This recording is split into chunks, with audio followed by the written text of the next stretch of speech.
Halo, selamat pagi teman-teman. Hari ini aku akan cerita tentang kisah Nabi Daud. Jadi di tanah Bani Israel, di kota kecil Bethlehem itu lahirlah seorang anak bernama Daud. Jadi putra dari keluarga sederhana, keturunan Nabi Yakub alaihissalam ya. Sejak muda Nabi Daud ini dikenal sebagai gembala yang sabar, pemberani, dan beriman teguh kepada Allah. Jadi suatu ketika kerajaan Bani Israel itu dipimpin oleh Talut atau Saul yang sedang berperang melawan pasukan Jalut atau Goliat ya, seorang raksasa yang menebar ketakutan pada saat itu.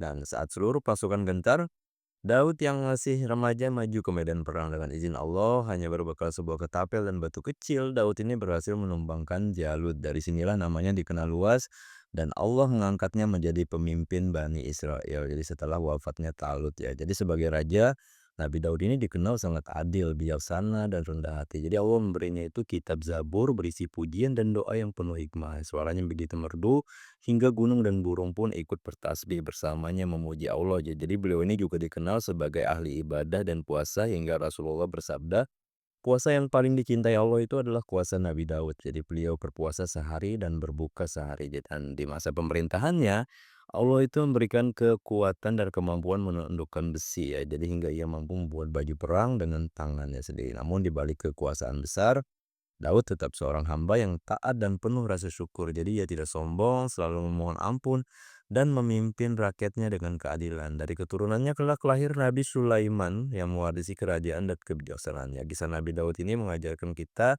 bahwa kekuatan sejati itu bukan pada senjata atau kekuasaannya, tapi pada iman, keadilan, ketaatan kepada Allah. Mudah-mudahan bermanfaat ya teman-teman. Terima kasih.